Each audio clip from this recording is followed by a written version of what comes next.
All right, let's go ahead and get started. Folks can join us as they can. Afternoon, everyone. Christine Dursey Davis, the Executive Director of APA Ohio. We are bringing a special Ohio webinar to you today, just based on a lot of interest from members around development finance. I will say, if you ever have any topics or questions that you think could be a great webinar for our larger APA Ohio audience, feel free to email me. We'd love to help you put a session together or get a session together. Just email info@ohioplanning.org or just head over to the website and you'll find the contact us button. Again, so if you ever have any sessions that you think might be great, please feel free. Also, I have to give a final plug. Our state planning conference is coming up this September 27th, 28th, and 29th. And session proposals are due Friday. And we would love to have all of you participate and submit a session proposal and or join us in September. We're going to be in Columbus at the Columbus Hilton downtown, their brand new tower. We have a lot of really cool things planned. We have 2 keynote speakers this year, 2 receptions. We're just going all out. We're very excited and we hope that you all will join us. You can head over to ohioplanning.org/conference for all that information. All right, logistics. If you have any questions throughout the presentation, go ahead and throw them in that Q&A box. And we will get to them probably during a Q&A at the end. If it's something super timely, like a technical issue, I'll do my best to type in and help you out. The session has been approved for 1.5 CM credits, so be sure to log those.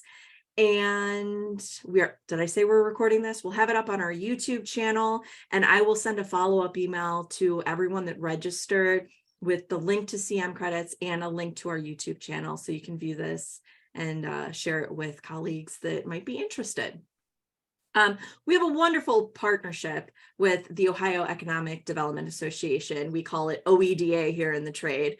And we have partnered in the past on several events. And we're doing sort of a little webinar here. We thought OEDA would be the perfect group to help us kind of break down development finance 101. Mark Barbash with OEDA is going to kick things off. He's our buddy over there, and he has brought Brian Higgins on board to help talk today through today's topic as well. I'm going to turn off my webcam for now, and Mark, I'm just going to turn it over to you. Let's get started. Oh, great. Well, Christine, thanks so much, and I hope you stay to make sure that we don't go over time here, because every time we have a discussion about development finance, it tends to go on and on and on. So I will keep us on task. Wonderful. We certainly appreciate being here. As Christine mentioned, OEDA and APA have had a very strong partnership over the last several years. You know that we co-sponsored some pre-cons, one on housing and one on planning. And this year, our pre-con, which is going to be on September 12th, is it the 12th? Is going to be on infrastructure, financing, planning, and development. And you'll get more information about that later on. So we're certainly happy to be here. The way we're going to do this webinar is Brian and I are going to talk a little bit. I've got a presentation on the basics of development financing. Brian has got a pretty good case studies that I think you'll be interested in. And then we'll definitely open it up for questions. In fact, what I'd like folks to do right now, while we're thinking about it and while we're doing the introductions, is to go into the Q&A and type in there any questions that you have always wanted to ask but were afraid to ask about development finance. One of the things that we found in the course of our careers is that development finance can be a pretty complicated process, but it's based upon a whole set of principles that are really relating around real estate development. So I would like to encourage you that if you have a question, to go put it into the Q&A, and we'll address it either in the course of our presentation or at the end. We'll also keep watch on it in the event that a question pops up about something that we've actually said. So by way of introduction, I'm Mark Barbash. I'm the director of the Ohio Economic Development Institute. OEDI is the professional development program for the Ohio Economic Development Association. We have a training program that consists of a basic course of some core courses in economic development and a whole range of webinars that we do every year. We also, like this one, we also have a certification program for folks who want to be certified as best-in-class economic developers in Ohio. OEDA is funded by its members. We have approximately 600 members. Our training activity is funded through support from Jobs Ohio, support from our education partner, who is the Ohio University, Voinovich College, Voinovich School, and a whole variety of other folks who are interested in economic development. My bio, I've been in economic development for longer than I can count.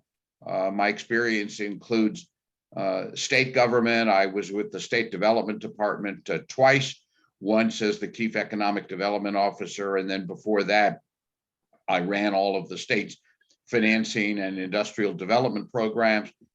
For 10 years, I ran an SBA 504 lending organization, Community Capital Development Corp. I was development director for Mayor Coleman. I was the mayor's first development director when he came into office. And I've been doing a lot of training and teaching for Ohio State University, Ohio University, and OEDA. And one of the things I think that has been my foundation in what I've done in economic development has been financing and real estate development. I'm pleased to be joined in our discussion today with Brian Higgins, by Brian Higgins, who's a developer in Central Ohio called Arch City Development. And Brian and I have sat on opposite sides of the table in negotiating deals. So we're best of friends and best of enemies. Brian, why don't you go ahead and introduce yourself and give your background?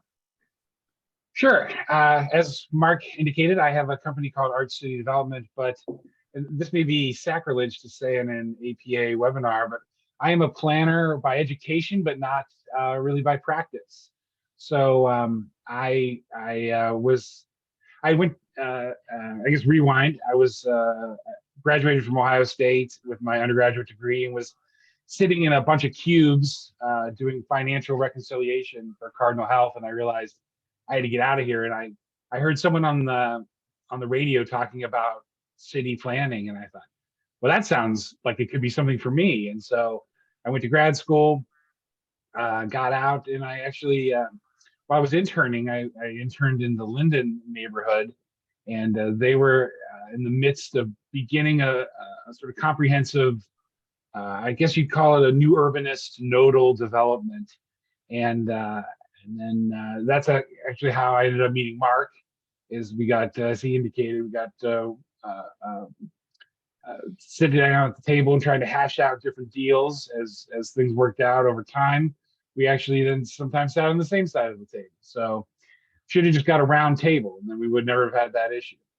But my background then, I worked for years for a national nonprofit called Enterprise Community Partners, which focused almost exclusively in the tax credit and tax credit syndication business, low-income housing tax credits, and new markets tax credits. But then went out on my own in late 2008. And, you know, before I turned around, it's been almost 15 years of doing this job. And I realized that the private sector and the public sector, you know, there are differences, and they're subtle or gross depending on the specifics of the deal. But the development is development. At the end of the day, like you need some amount of equity, you need some amount of debt, and what are the tools at your disposal, and what do your investors expect your returns, or your lenders, and how are you going to cash flow? You know, we're not here to lose money even in the public sector. So what does that mean? Does there need to be some sort of development gap subsidy? Very possibly, if the market, you know, isn't able to service the required debt. And we'll get into all this as we go throughout the course of things, but I realized there was a lot of overlap. So I took those skills and started applying them for myself, but continue to keep one foot in the public realm, in addition to doing private sector multifamily housing deals, among other things. I also run a small nonprofit, the Parsons Avenue Redevelopment Corporation, which is designed to be strategic about real estate development in Columbus's South Side. And really, there's never enough public money to really transform a neighborhood, especially a neighborhood that's seen disinvestment for generations in some cases. So what can we do to remove the worst of the worst, to open the pathway up for private sector investment? Because that's what really has to happen, is you got to get over that hump and get private money involved at some point. Otherwise, you'll have you may have one, base hits, but you're never going to win. You're never going to score enough runs to win the game. So good baseball analogy to get us going here, and I'm looking forward to this afternoon's session. So thank you. Well, Brian, thanks for joining us. And Brian and I are going to have a conversation. One of the things before we get into this that we do want to stress, and that is that while we're going to spend most of our time talking about development financing, translated as real estate development, a real estate development does not make for a neighborhood transition. A real estate project in and of itself stands alone, particularly if you're trying to do a neighborhood revitalization. If you're not working on human services, if you're not working on childcare, if you're not working on education, if you're not working on transit and all of those other things, then real estate alone doesn't do it. And there are lots of development projects that I think both Brian and I could point to where you do a nice development deal, but nothing changes in the neighborhood. So one of the things we want to stress is that real estate is a means to an end, and the means is economic growth and economic investment.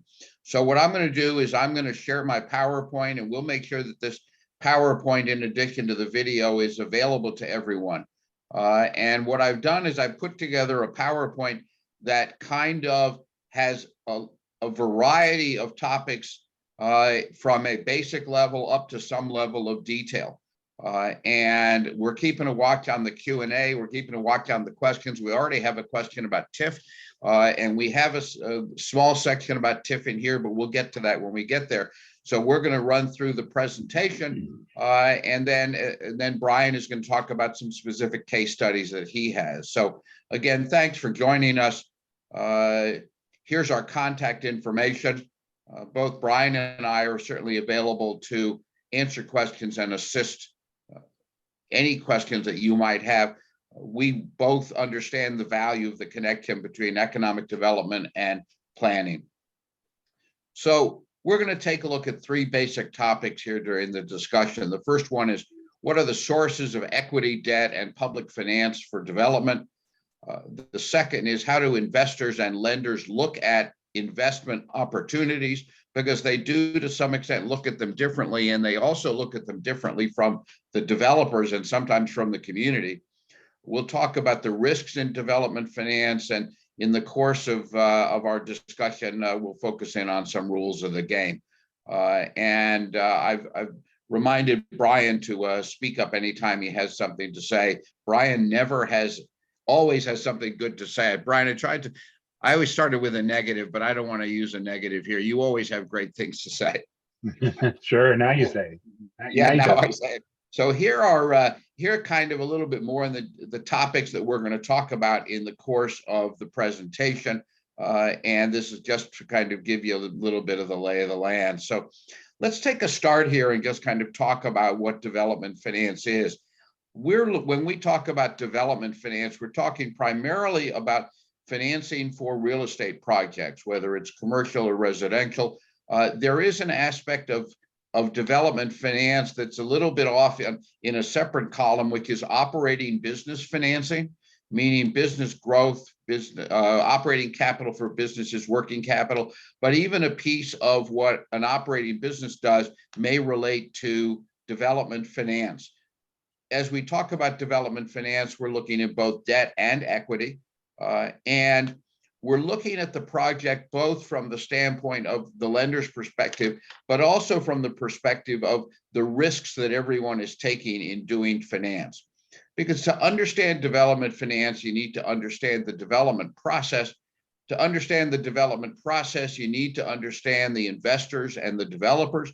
And finally, you need to understand risk to understand the development process, because it's all wrapped up in the perception of the investors and the stakeholders in the level of risk that they're willing to take.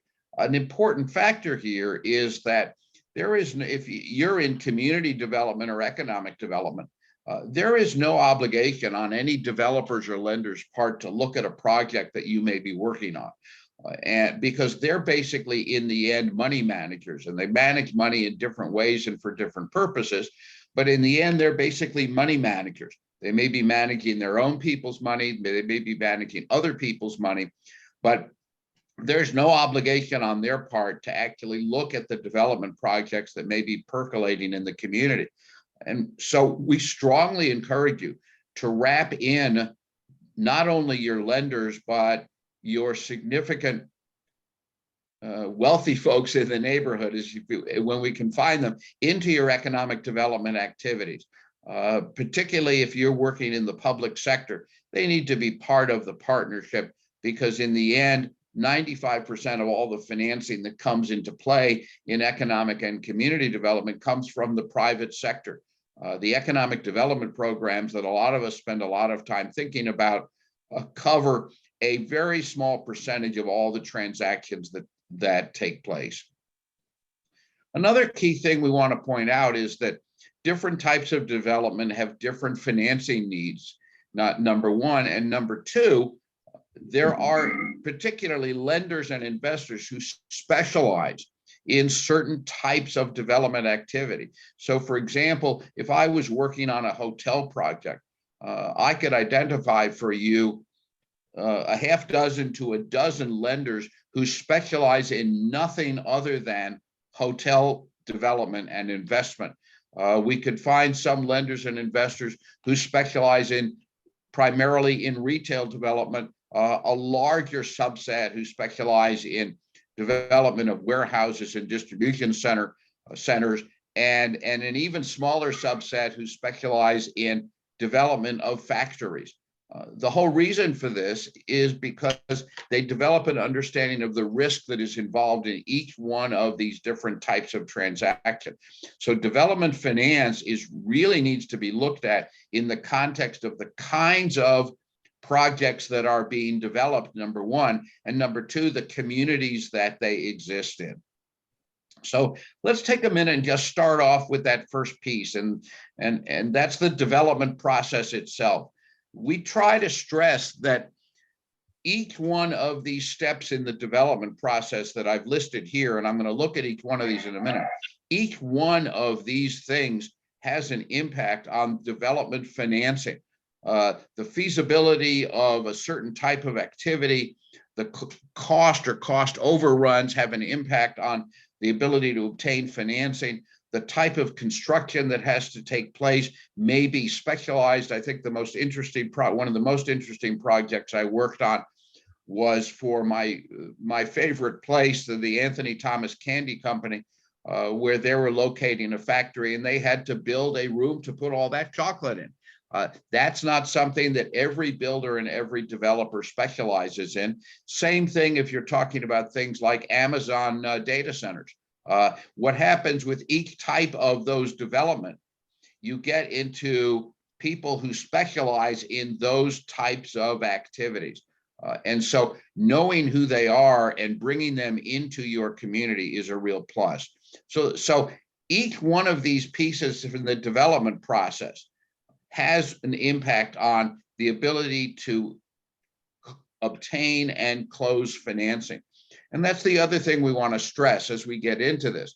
And that is that at any particular time, some kind of glitch, some kind of a problem in anything in this sequence of the development process can cause you to have to go back and recast the financing and bring in a new factor that may say we need to find a lender who's willing to take more risk than the lender that we have in particular. So let's take a walk through each one of these steps. And once again, I'd like you to think about these things, not just from the perspective of the description, but of the kinds of risks that is taken in these particular areas. So first is the pre-development, and that's the session when you're sitting in the conference room or you're sitting on a site and you use what we in the economic development business have a very technical jargon word, and that's called the squint factor. The squint factor is if you stand on a vacant site and you squint up your eyes, you can look at it and imagine a really nice housing development or a commercial project or something that adds benefit to the neighborhood or at a minimum makes you money. And this pre-development process is the concept, planning, analysis, and preparation necessary to assess the feasibility and viability of the project. Now, as we talk about each one of these things, these are, while we're kind of presenting them as sequential, the reality is they can take place at the same time along the continuum, because under all circumstances with development, time is money. And so the longer that it takes to do the analysis, to do the work, the more time, more money you have wrapped up that you don't have available for other activities. So that first step is the pre-development step. Then we get into market and financial feasibility. The market analysis is understanding based upon what the project that you're looking at, whether it will work in the particular location that you want to place it. And once again, obviously, it depends on the type of project. A retail project is going to be based primarily upon disposable income within a certain square mile area. How many people are going to come and shop? Market feasibilities can be different based upon each one of these things. And then the financial feasibility, and we'll talk a little bit later about the pro forma, but each one of these things are important in assessing the feasibility of a project. Alex, thanks for your question about rural and urban. We're definitely going to come back to that. The next step in the process is the site analysis. Now, one of the things I would caution you about, particularly if you're looking at retail development, is that it is not true that if you build it, they will come. It's really important to understand that there are some rules in looking at sites that need to be understood. You particularly see this when we're all doing community development and we see a really nice site that looks like it's great, but there's no other retail around it. And so the site itself becomes cheaper. Well, there's a reason why it's cheaper, because people are not interested in locating there. So it's really important that all of these things blend in together. So the site analysis is acquiring suitable land or property, the location, accessibility, regulatory, infrastructure availability, particularly environmental considerations, are part of this site analysis. If you're talking warehouse and distribution, you're talking about a freeway interchange, for example. And one of the dynamics, one of these linkages between planning and economic development in particular, I think of the work that is being done in Northeast Ohio to look at where new interchanges are being developed and whether development that occurs in that space tends to draw activity away from older parts of an urban area. This becomes an important factor here to recognize that political jurisdictions, a lot of you work for local government, political jurisdictions are almost irrelevant to the developer, except when it comes to the context of planning and zoning and permitting, because the developer is looking at a market, is looking at a location that crosses over political boundaries. So beyond site analysis becomes the toughest part, which is the project cost. Engaging architects and engineers, doing the design, doing the drawings, understanding what you need, and making sure that you obtain the necessary permits and approvals that are necessary for a particular site. Project cost, a big challenge in project cost. And Brian, I'm going to pause in a minute and come back to you and ask you for any thoughts you have on this. Number one can be impacted by inflation in the economy. Number two can be impacted on the availability of materials. And number three can be impacted on the availability of labor I heard a story the other day from a developer in Central Ohio who was putting a development together and found out that the Intel project was taking up 3 years worth of cement, and they weren't able to get a cement supply for another 2.5 to 3 years because so much of the usage has been taken up with the planning for the Intel project. Brian, I got to believe that you've had some experiences in this space of project costs, and particularly escalating project costs. Sure. Here's a good example is about, I don't know, 14 months ago or so, I conceived of a small project with some land that was in the city's land bank. And they thought, oh, we went and designed it, got a preliminary design with our architect, and came up with, we could do 8 units there. All right, so I went through the rezoning process, no problem. The community was pleased with the proposal.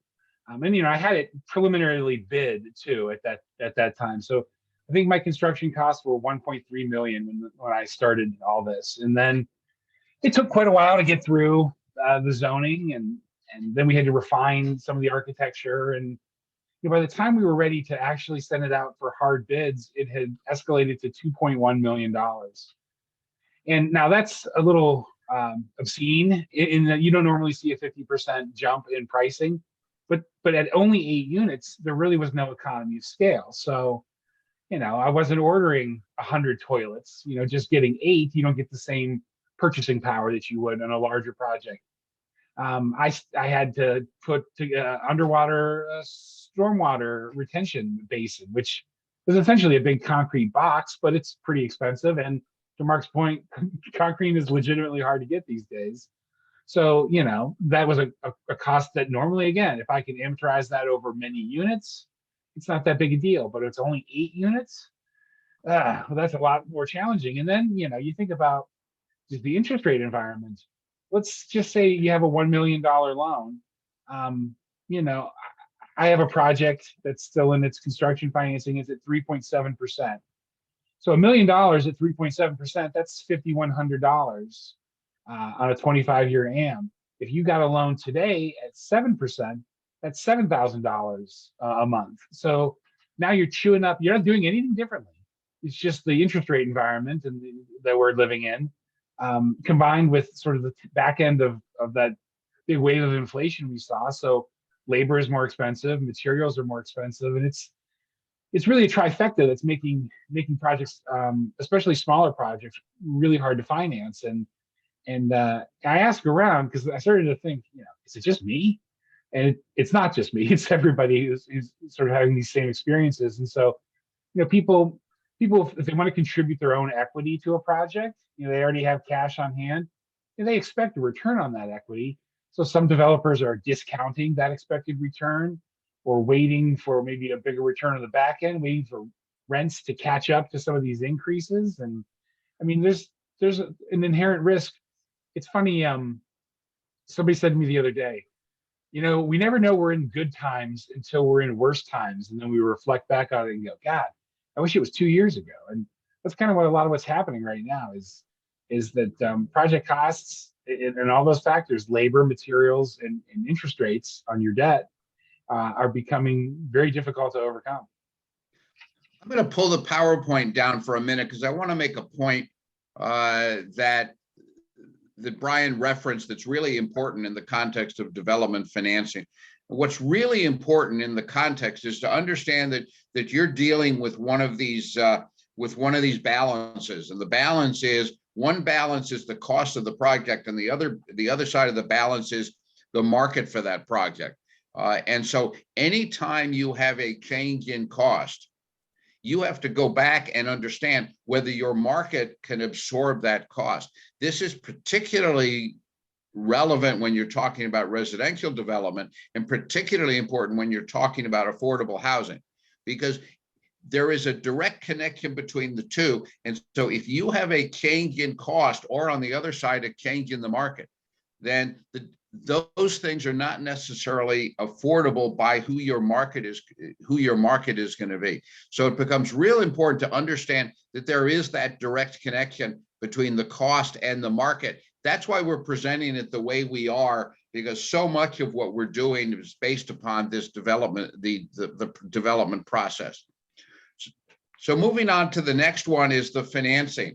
And I'm going to pass by this because this is really what we're going to be talking about in the next few minutes. Financing comes into play constantly in all of the discussions, and sometimes I had an experience where I was chasing a lender all the way to the airport to get them to come back and stay in a project.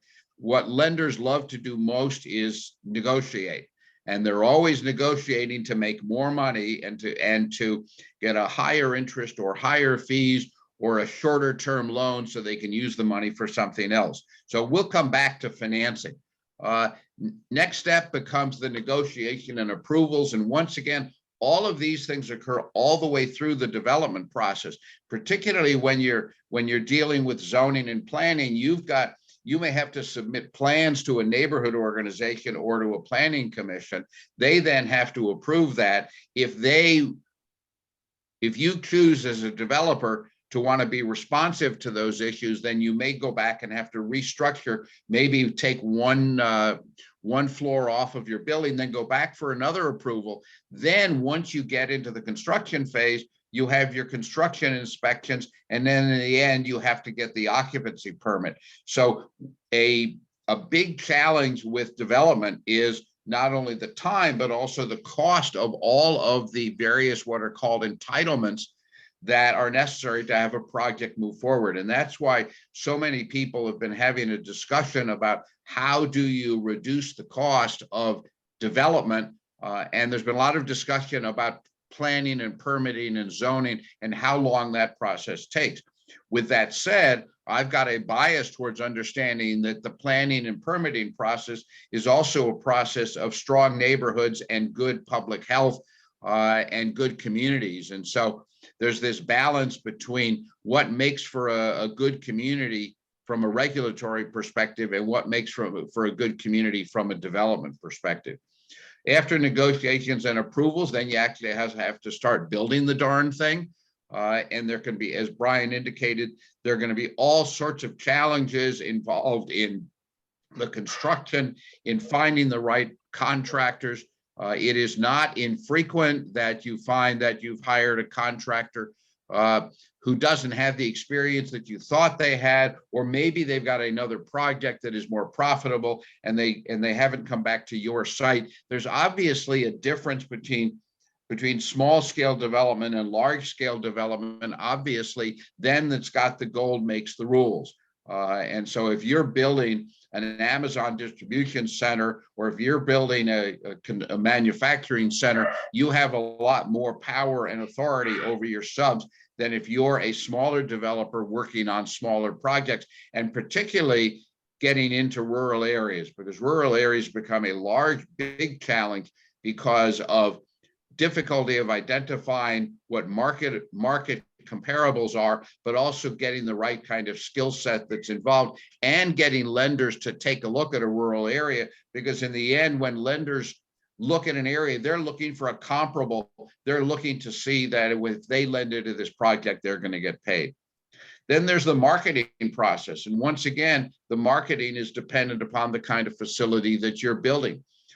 Brian, if you're working on a multifamily housing project, when do you start marketing for tenants? Oh, I think people have a hard time visualizing incomplete spaces. So, about the time we can start walking people through the building safely, and that's maybe 3 months before we open. So they can see drywall on the walls, they can see some cabinets coming together, and it may not be finished yet, but you get a general sense of space and continuity and where we're going. And so, you get people in too early and they just don't know what to make of it. Of course, once you're open, you want to time that correctly, because you don't want to tease people with something that they can't have for 6 months from now. Most people who are looking for housing are needed in the immediate future, so maybe within 30 to 90 days max. So you want to try to be mindful of that as well. And the same thing applies to multi-tenant office facilities. Same thing applies to conversion of existing manufacturing space to multi-tenant space. On the other hand, you may be building an owner-occupied facility for a certain user. You may also find yourself in the situation of coming into a pandemic where all of a sudden you have an 8-story office building that used to be fully occupied, and now only 4 stories are fully occupied. And so part of the figuring out when you do the marketing is understanding the product that you're offering. Then you have occupancy and management. This is the stage where the property is occupied by tenants or buyers, and there's ongoing management and operations are carried out to ensure the smooth functioning and maintenance of the property. And this is one thing, it's important to not only get your tenants, but it's also important to keep your tenants. So let's kind of take the next step and go into the financing. And you'll hear the phrase frequently, the capital stack. And the capital stack is nothing more than the arrangement of all of the financing in a project. And so this is a graphic representation of the capital stack. And as you can see, the capital stack is simply showing all of the financing that's coming into a project. But the key piece about the capital stack is it also represents the level of risk that each of the investors are taking in that project. And so from the top down, you get different types of equity investors who expect a return, but are taking the greatest risk because the people who get the first payment are the people who've made the loans. So you can have common equity holders, basically people who are part of the partnership. You can sell preferred equity. They may get a higher return, or they may get a return earlier than the common equity holders.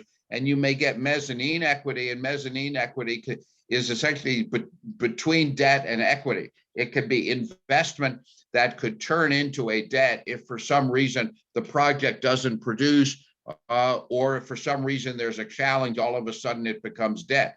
The key piece, one of the other key differences also between equity and debt, is that the debt folks, the lenders, don't want to have a role in the management of the facility, because if they are perceived of having a role in the management of the facility, then if push comes to shove and they have to go to court, they are perceived of as making decisions on the success or failure and may not be able to get their money back. So there's a separation between the level of activity, and the debt holders, the people who loan money, don't want to be seen as actually making decisions. That's up to the developer and the owner of the facility.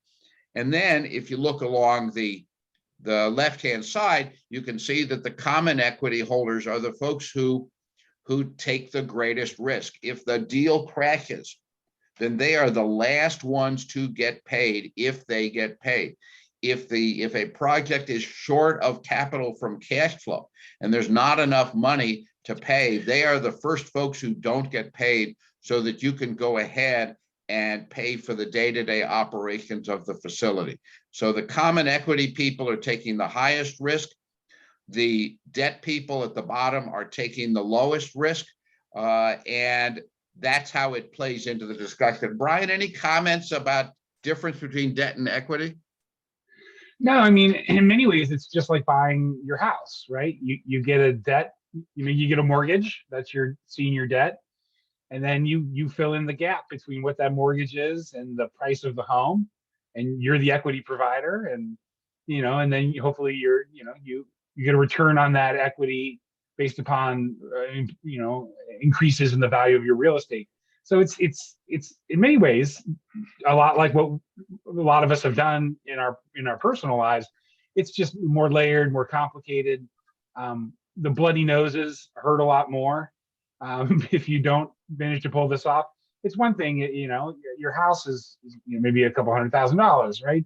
Where these projects can be tens of millions of dollars in some cases. And so, there's a lot more. It is not for the faint of heart, shall we say. And it's why, especially in the public sector, a lot of nonprofits get involved in housing development, and that makes sense, and that's good. But you can get out of housing development pretty quickly, just by disposing of those assets You get into multifamily or you get into commercial development, that's really complicated and that's higher risk. And frankly, very few nonprofits that I've encountered are, adequately prepared to assume that risk. Brian, we've got a good question here from Christine. What happens if a project is partially complete but loses financing and the project stops? What happens next? What is the role of the community at this point? Well, the next thing that happens almost is everyone starts suing everybody else. Yeah. Because there's a reason why the debt financing may disappear. It may be a problem with the lender. It may be a problem with the project. And there is a role for the community based upon the positioning of that asset in the community. It's really important, and this is particularly important, for example, when we're talking brownfield development. Not all brownfield sites are the same and are developable the same way that others are. And so there should not be the assumption that the community plays a role unless the community sees this as a major asset. Brian, have you ever been involved in a deal that crashed? I hate to ask you, and we'll claim deniability if you don't want to talk about it. No, but I just avoided one actually. So I have a project. Actually, can you back out and I will share my screen? Yeah, hold on a minute. Okay. Okay. So there we go. So this is a map of Columbus. This is the Franklinton neighborhood. And so if I zoom in here, I own these parcels here. So there's a single family house, which is there. There's some vacant land. And then this used to be a gas station that's since been demolished. And you can see our proximity here. This is State Route 315 immediately to the west. And so we designed a building that, kind of faced Town Street here and went, alley to street, east, west. And we were working through, our typical process. We got approval from the zoning and regulatory boards that were required. And we reached out to the city and said, can we buy some of this alley for additional parking? We were short a few spaces and just thought it would be good. In our research, we learned that ODOT has a limited access right of way.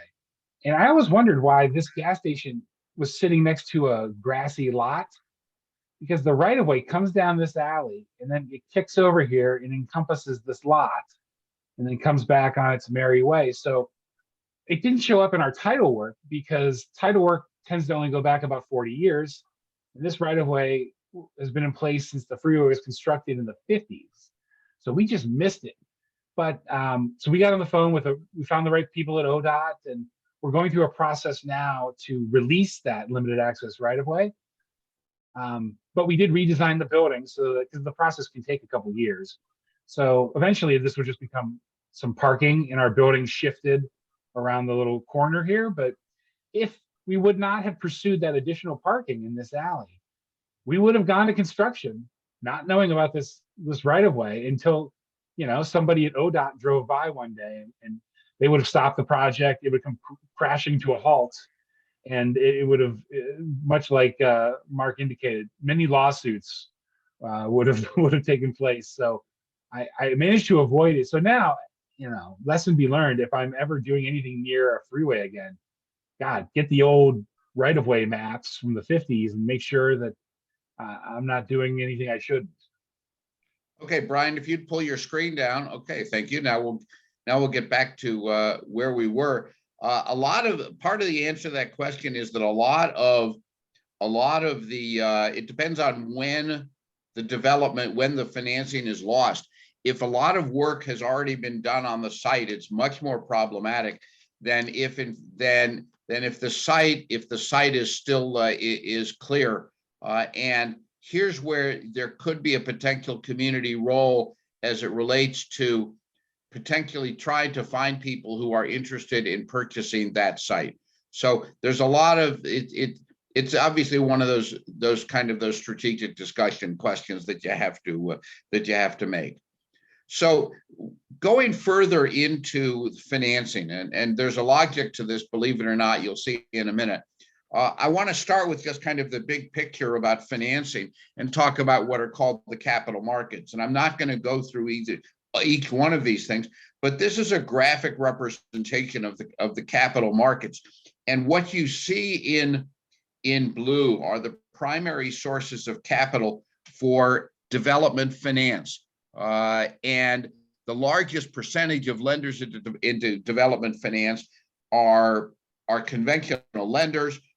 You sometimes get municipal bonds and corporate finance, entities like real estate investment trusts. But for the most part, everything that's over on the left is not a place. Now, notice the other thing that I've identified here is the level of risk and the deal size, because different types of lenders are interested in taking different levels of risk. Shorthand, the larger the lender, the larger the project that the lender is interested in, the less risk they're willing to take. They're looking at the folks who are in the capital markets are investing, as Carl Sagan would say, billions and billions of dollars. It's not that they don't necessarily want to take the risk, but they don't have the time to evaluate the risk. And so they're interested in the more cookie cutter projects like Amazon distribution centers, Amazon fulfillment centers, things like that, Amazon data centers. This is a chart from the Mortgage Financing Association that just kind of shows where most of the mortgage lending comes from. And as you can see, the vast majority of it comes from banks and thrifts.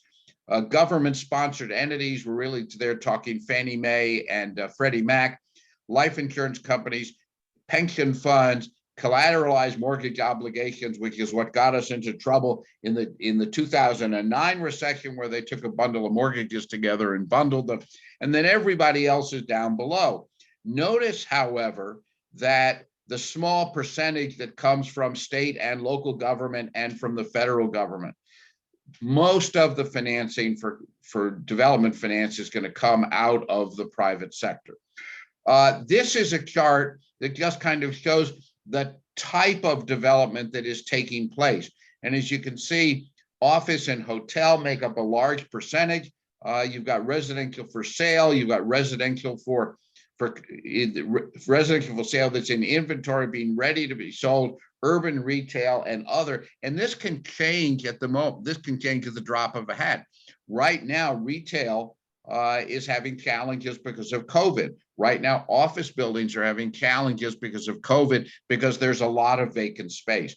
So part of the dynamic to understanding development finance is who's doing it and who are we doing it for. So let's take a look at some of the individual sources of equity, and then we'll look at the individual sources of debt. And remember that and we'll go into this in a minute, there's a whole different perspective on risk that you get between the equity investors and the debt investors. On the equity side, you may frequently have the developer or a related entity to the developer invest in the project themselves. That tends to violate the rules of spending other people's money. So the first thing that the developer is going to do is go out and find somebody else to invest in the project so they can concentrate their assets on other aspects of the development. But sometimes you find that. You find high net worth individuals who are investing in development finance, usually not individually, but maybe through investment funds. And then you have private equity firms who are investment.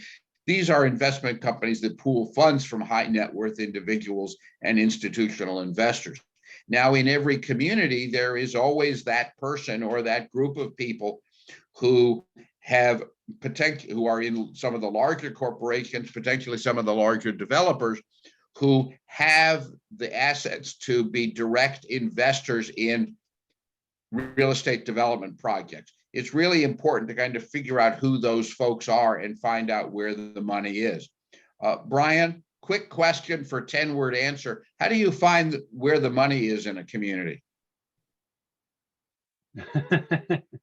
Well, usually you can drive around a community and determine when they had money based upon the architecture. So that can help lead you down the path, you know. But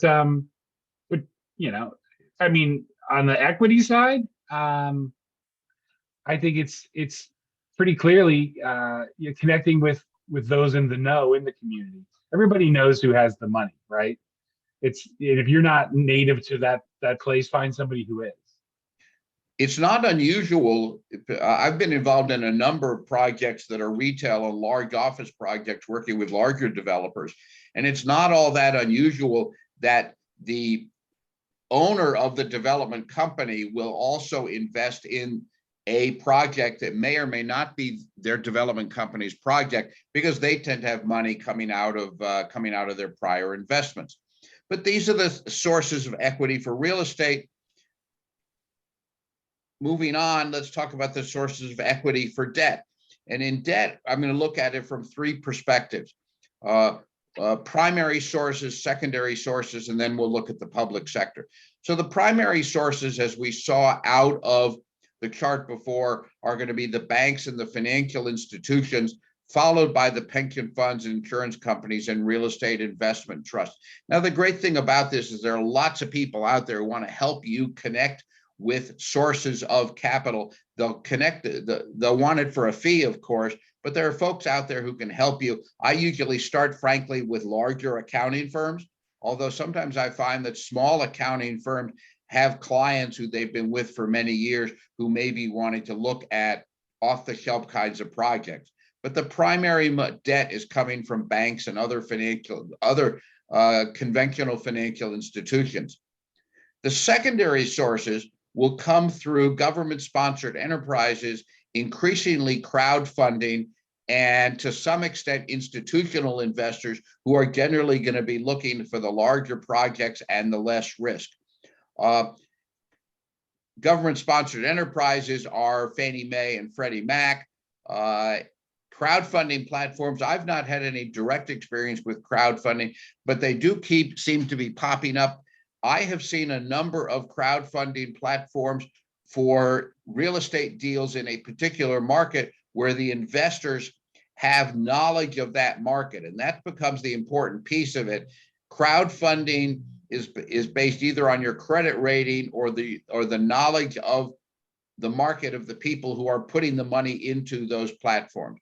And finally, the institutional investors are looking to invest billions of dollars and have to dispose of money based upon when they think they're going to get their money back. And then third, the public sector sources of financing. And the role of the public sector is to provide long-term fixed rate financing to fill gaps in the financing between the amount that the equity investor wants to put into place and the debt, and finally to raise capital through tax credits for targeted projects.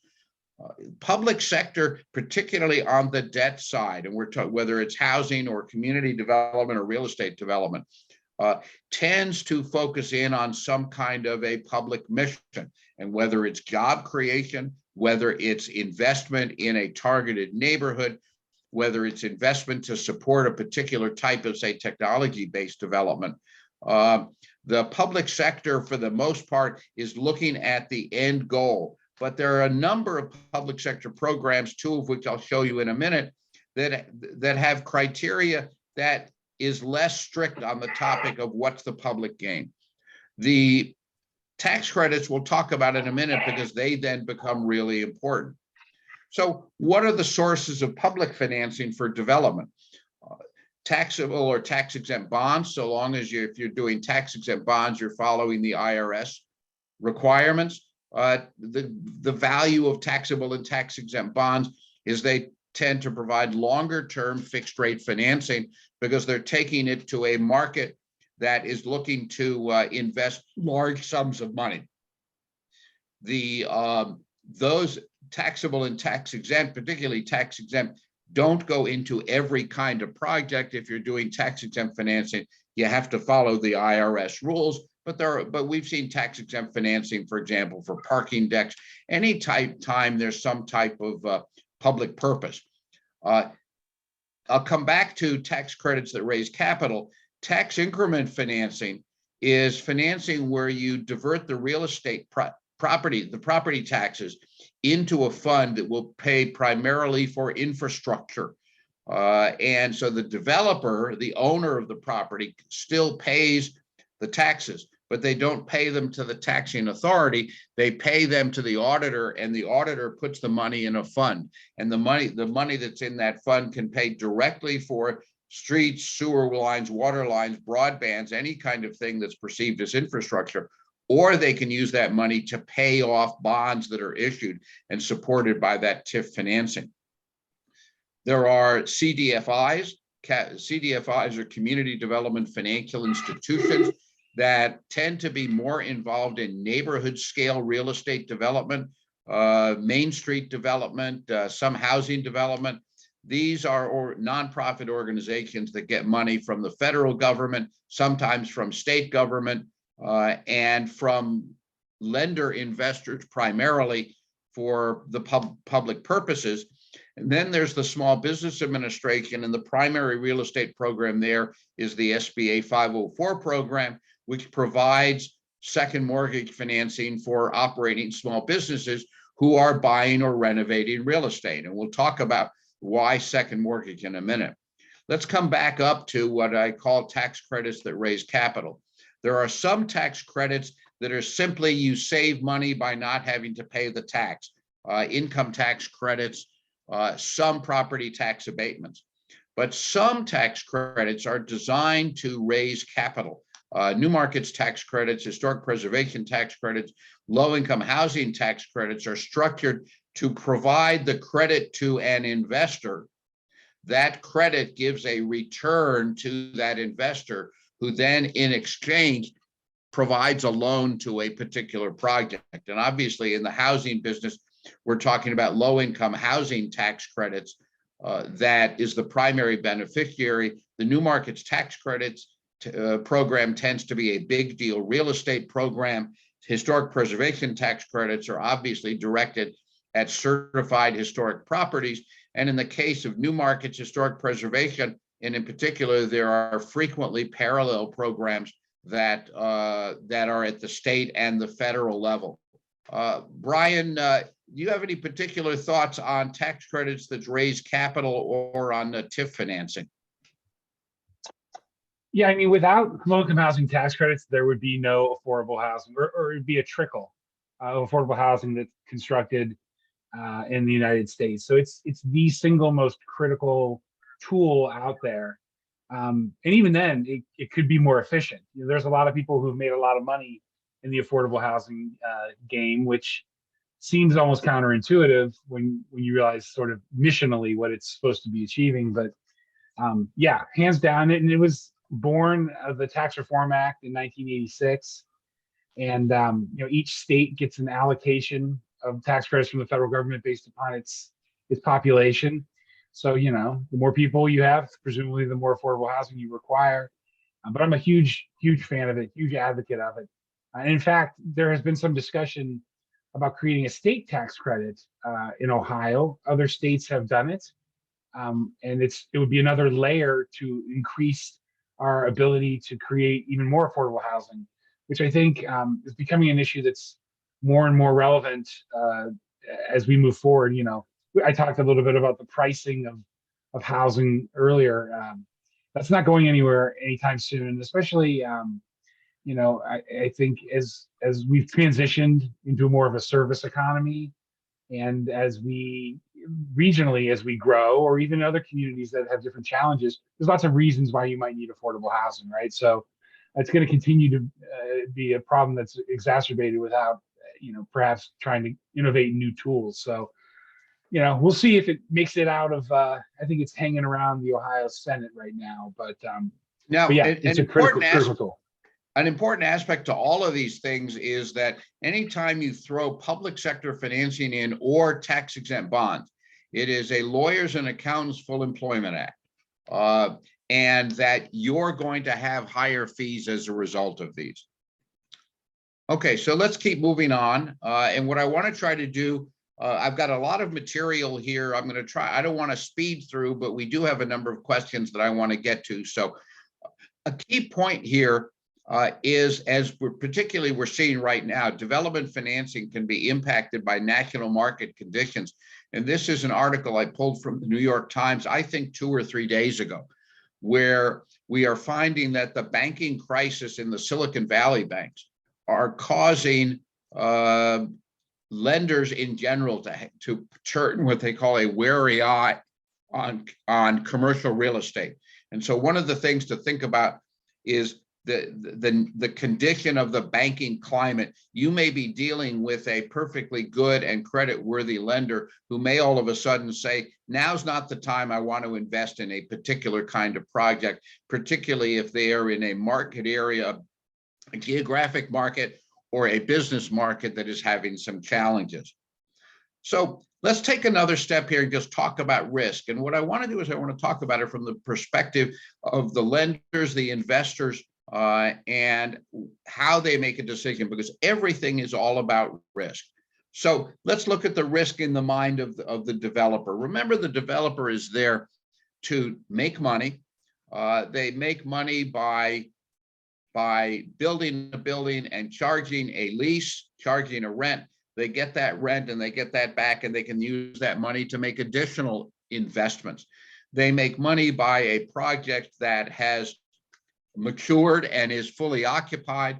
They can then go and refinance that project, get a different lender, or potentially sell that project. So it's not unusual, particularly in office buildings and multi-tenant office buildings, for there to be a big market in the sale and resale of existing facilities that may be fully occupied. That's not a negative sign. It's a positive sign that there's an actor's real estate market. So what I've done here in each one of these is I've identified some of the measurements for return on investment. So the mind of the developer basically has two things. Number one, I want to make money.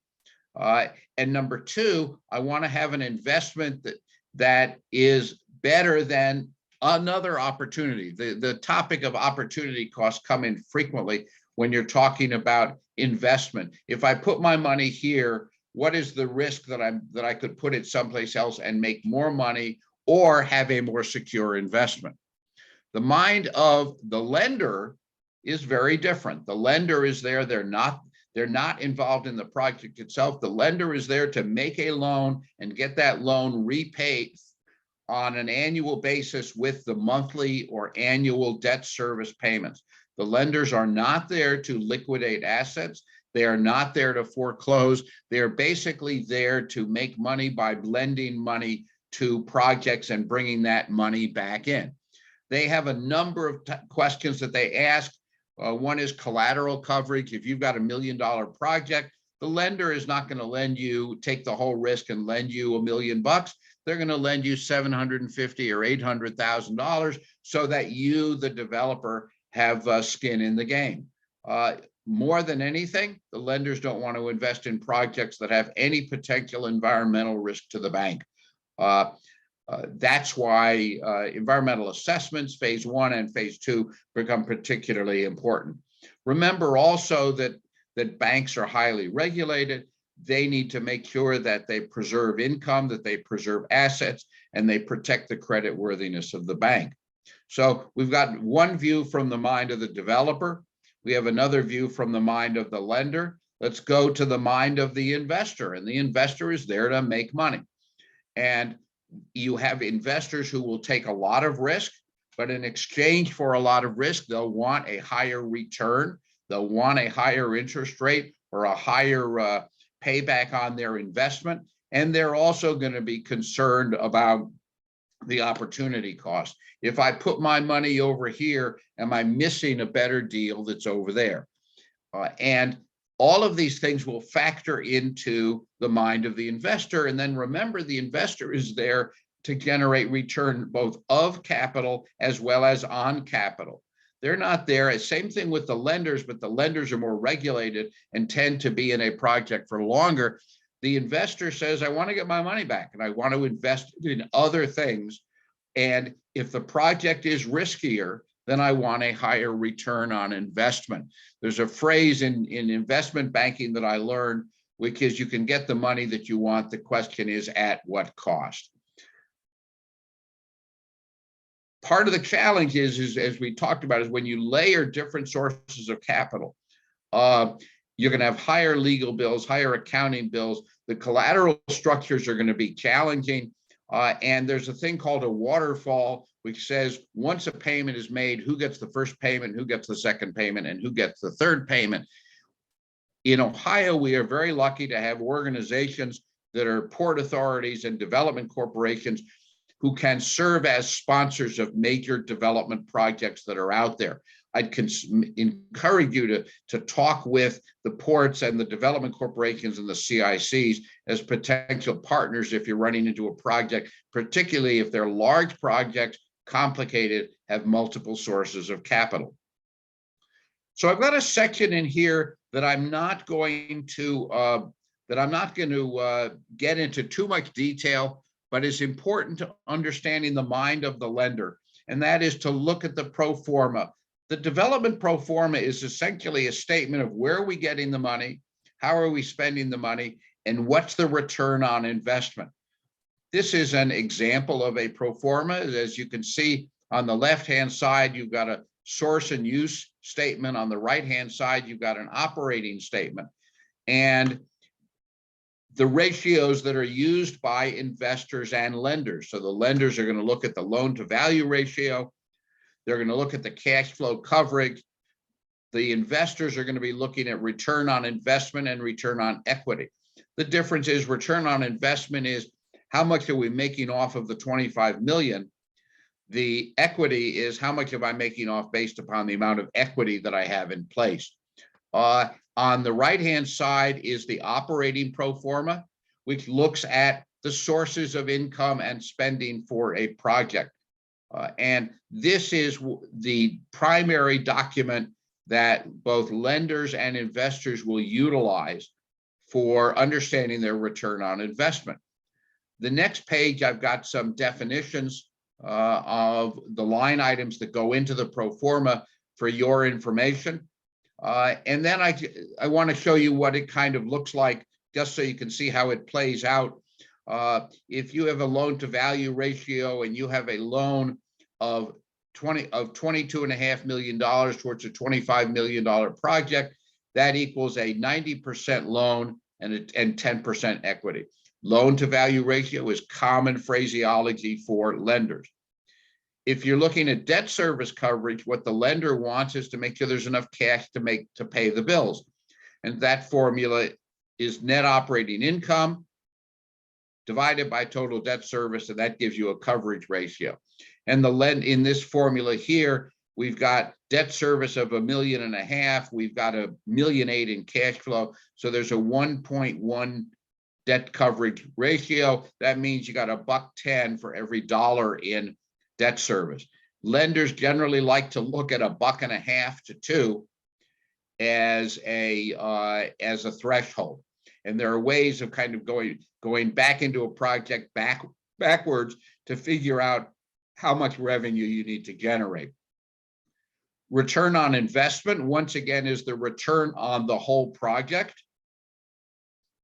So in this case, the whole project before you pay the lenders or the investors generates $1.8 million. That's 7.2% of the total investment. If you're putting in 10% equity, that's a 9% return on equity. And I know this, for those of you who've never worked with these kinds of ratios before, this can get complicated. But if you really want to understand development finance, it's really important to understand the key financial ratios. Last thing I want to do before I go to Brian is just kind of talk about the developer's best friend, which is leverage. The whole point of development, from my perspective, is spending other people's money. And the whole concept behind leverage is using borrowed funds to increase the potential return on investment. So you combine together different sources of debt, different sources of equity to bring additional capital beyond what the lender, the investor wants to put into play.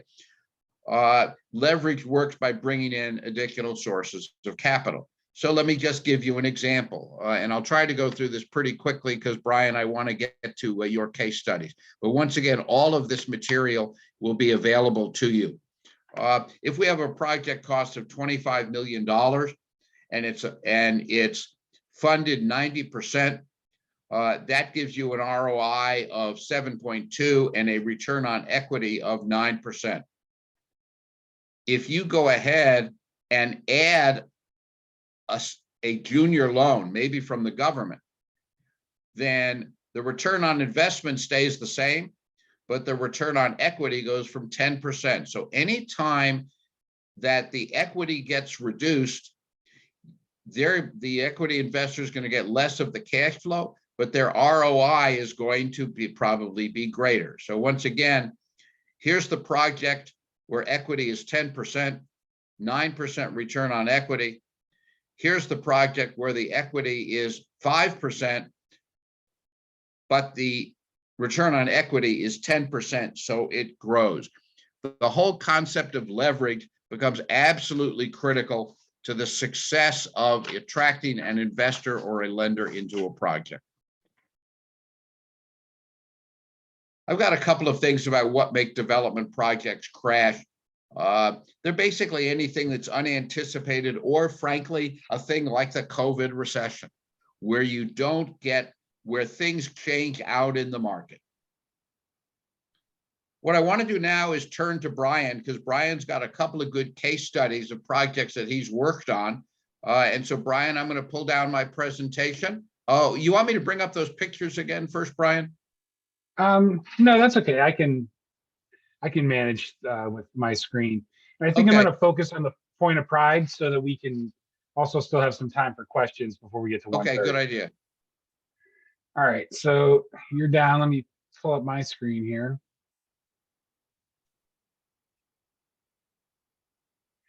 All right, so this is just to give you some context. This is Columbus.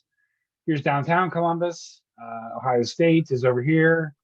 And so we're going to go to the South Linden neighborhood. So I will zoom in. Oops, not to the beverage warehouse. Whoops. That's for later. And so what you see here is a series of buildings clustered around this intersection of Cleveland Avenue and 11th Avenue. And we'll zoom in a sec here, but just to give you a little context, here's one of my favorite websites. It's called historicaerials.com. And you can see it has aerial photos of really almost everywhere in the United States from the 50s back, through the modern times. So this is that same intersection in the mid 90s. And there was a historic building that is still there. There was an old school that had caught fire. There was a carryout here that was relatively notorious because it was easy access to the freeway. So you could slide down the freeway, pop off here, buy all kinds of drugs at the carryout behind the counter, and then get back on the freeway and be gone. There was a motorcycle club and a vacant lot. Suffice it to say that the location of the point of pride was in what was described as a distressed neighborhood. Absolutely. Correct? And so as I mentioned earlier, I started grad school was in '98, and none of these projects had taken place yet. And so there was a big plan there was a need for some public investment, right? The housing authority needed a new building, and they got a grant from HUD to do so. And so there was some lobbying that it should occur here. And that's this building right here. So great. The transit authority had a grant from also from the federal government to do a prototype transit center. So they built a transit center. It had daycare and some office space.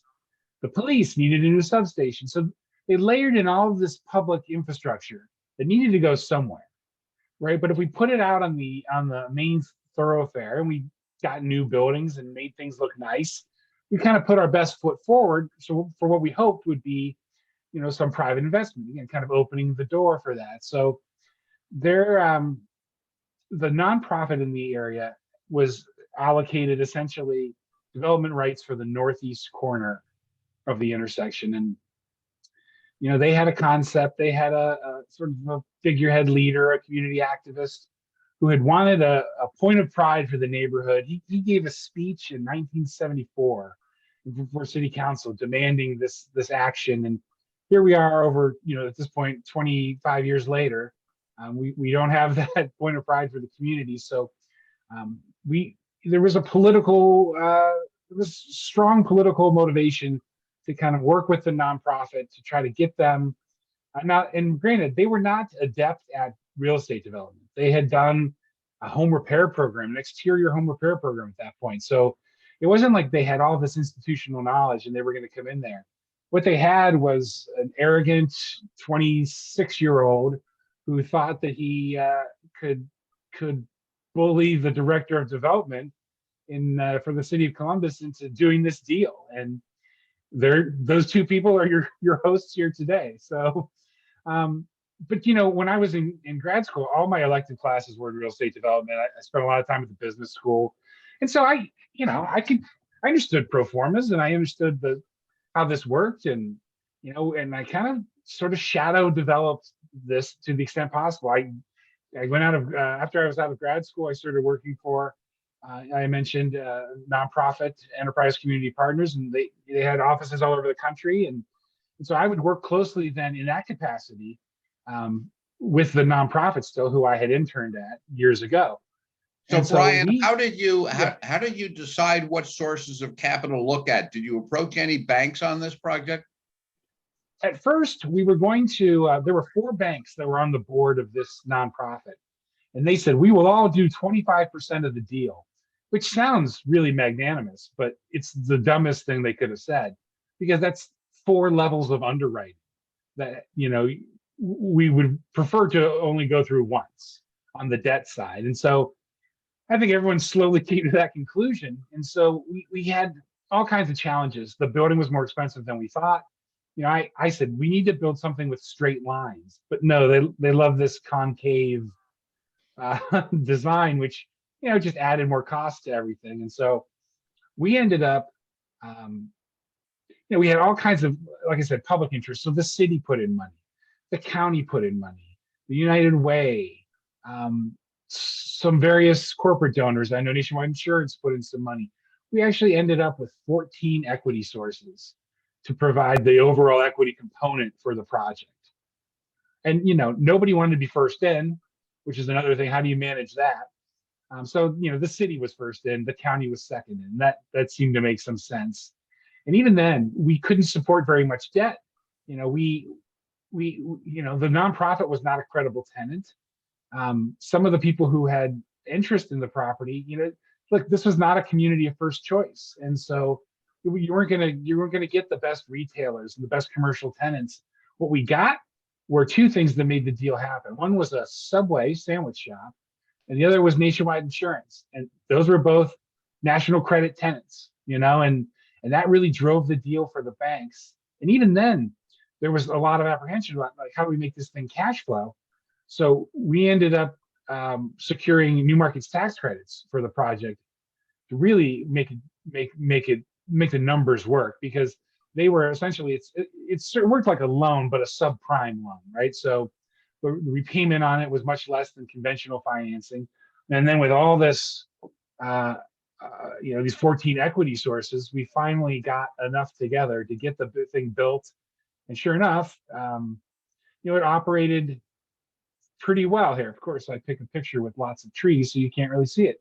But there were a couple of things. We did have to do it a little bare bones. And so if we didn't have a tenant that could handle their own construction build out, we couldn't deliver finished space. So some of these spaces were just gravel floors and studs in the walls. And the tenants that we did have that were interested, they were very mom and pop, and they didn't have the money to build out that space. And the nonprofit, as the owner of the building, didn't have money to build out the space. And so as they operated the building for a number of years, it never was full, for that simple reason. So, even you can't tell in these pictures, but actually you can. There's murals and stuff up on these windows so that you can't tell that it's vacant inside, So as time went on, it became more and more difficult for them to service their debt. Eventually, the bank called the note, and it ended up crashing the nonprofit. They no longer exist, and the building essentially was sold at a fire sale and purchased by, you can see that placard at the top, by the city of Columbus. So the building's total, yeah. Go ahead. Oh, the building's total cost was about $3.6 million. And this was around 2005, 2006. The city bought it for less than a decade later for $1 million. So it's Let me interrupt. quite a bargain. Let me interrupt and make 2 points, and then I think we have a couple of questions. The first one is it's important to understand that the value in a real estate project is not necessarily the comparable with another real estate project, but is the rent that project throws off. And so the value of a building is the revenue stream that creates the investment. And so that's why a building can be vacant, still exist. You could have spent $2 million on it, but it's only worth $1 million because it's empty or half empty. The second point that I want to make for those of you who are not familiar with construction financing is that when developers go out to obtain financing, they're actually getting 3 different kinds of financing. The first one is a short-term construction loan, which is to build the building. That loan has the biggest risk. The second loan is a longer-term permanent loan, which can be long-term or short-term, where once the building has been fully occupied and has a predictable cash flow, they can borrow for longer term based upon the cash flow. And then the third loan is 5 to 7 to 10 years later, when the building has been fully occupied for 10 years, it has a predictable cash flow, and they want to refinance it to pull their money out of the development project. Brian, we've got a question that I think you are best qualified to answer for a variety of reasons. And I'm just going to read this. There are custom residential developers who are moving their real estate portfolios through a transition from all detached single family to higher density. So the market for innovation can change. What kinds of markets development firms are poised to be the leaders for change in the private realm? How can the public realm support these innovators in the private development realm? I think a couple ways. One is something that's happening in communities throughout the country, and that is revisiting the zoning code, right? So there's lots of things we might like to do, but are technically illegal and require variances. They're different depending on the specifics of the community, but a lot of times you think about an older urban, think about the 50s. You had people who had a shop on the ground floor, and maybe they lived above it, or there were apartments above the building in an urban neighborhood. That's, it's kind of a nostalgic image that you can paint in your mind, and you can see it in successful urban neighborhoods even to this day. It's a good model, but it's illegal to construct in the zoning code as presented today in the city of Columbus anyway, right? So now not that you can't get variances, but all these things take time, and time takes money, and the process is slow, and so that adds costs to the development, which gets passed on to the user, whether the homeowner or tenant or whatever it may be. And so we talk about affordable housing. We have to think of ways to be creative to streamline that process. There's another thing I take umbrage with, and it's mandatory parking. Like, as a developer, I want my projects to be successful, right? And so, but it's up to me. I'm taking the risk, the economic risk. So if I build a 50-unit apartment building, and I have only 40 spaces, it's because I'm comfortable with that. And I feel like 10 people won't have cars. Maybe they bike to work or work from home, or whatever the case may be. But and if I'm wrong, then what will happen is I won't be able to lease those units, and so I will lose money, and that is my existential punishment, I suppose.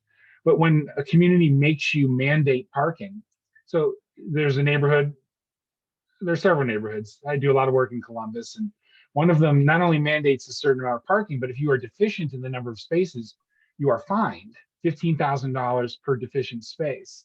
So, I'm deficient 6 spaces, but that's $90,000 that I now have to pass on to the tenant. I mean, it just becomes another project cost. So, but it inherently gets passed on to the tenant. And then the city, well, on one hand, they're fining me $90,000. On the other hand, they say, we'd really love it if you did more affordable housing.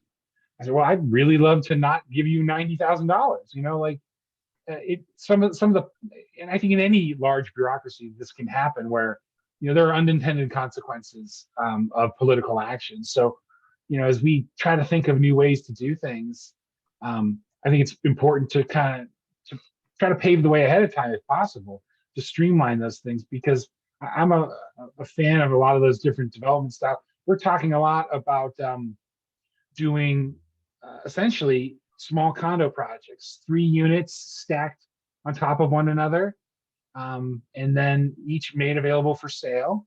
So that if you're a young person, maybe you don't have a family and you don't need a whole house or whatever, but you are tired of renting, you can buy one of these units and you have it's either a 1 bedroom with a den or a 2-bedroom unit. Maybe, there may be 900 square feet, but at least you're building equity, right? So that's, but trying to get over the hump, like condo association creation for 3-unit projects is challenging. So how can we help make that easier for folks? And so I think those are some reasons, those are some ways to try to help achieve that. Right. Another question that we got that we addressed a little bit, how finance approaches between big cities and small rural towns. I think the largest challenge in small rural communities are, number 1, the lack of developers. Number 2, lenders don't have comparables that they can make comparisons to. And number 3, markets are challenging. With that said, there's some really interesting things going on in smaller communities. In particular, I point to Bell Fountain. And the secret to Bell Fountain, frankly, is that they found some local investors who said, we're willing to invest money in these projects. Finally, there was a question, why does a TIF work in some communities, but other communities don't want to use it? I've done a lot of work in tax increment financing, and I can tell you that there's a lot of hesitancy because tax increment financing is essentially pulling money away from other taxing entities. And sometimes it's difficult to explain that to taxing entities, and in particular the schools. That's why lots of communities do what are called non-school TIFs, where the amount that you gain through the TIF is really only 30% of the total revenue. With that said, it can be a challenging effort to do TIF financing.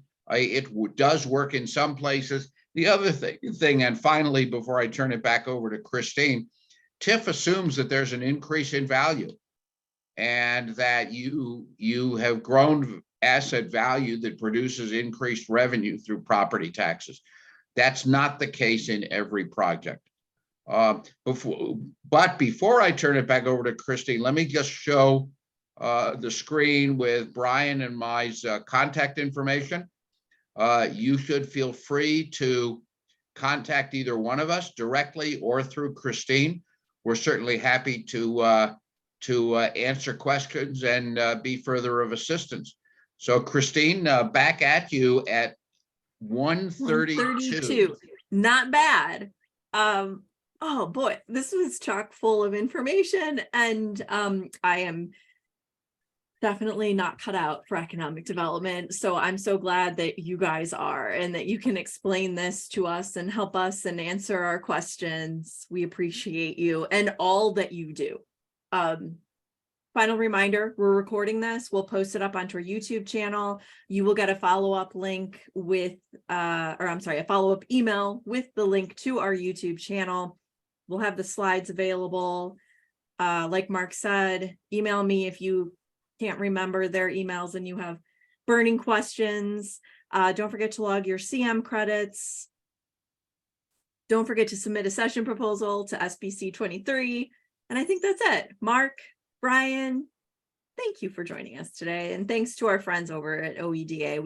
We really appreciate your partnership. And we look forward to partnering on our next big venture later in the year. You're welcome. Thanks, Pleasure to be everybody. with you. Thank you. Have a good day. Bye-bye. Bye-bye.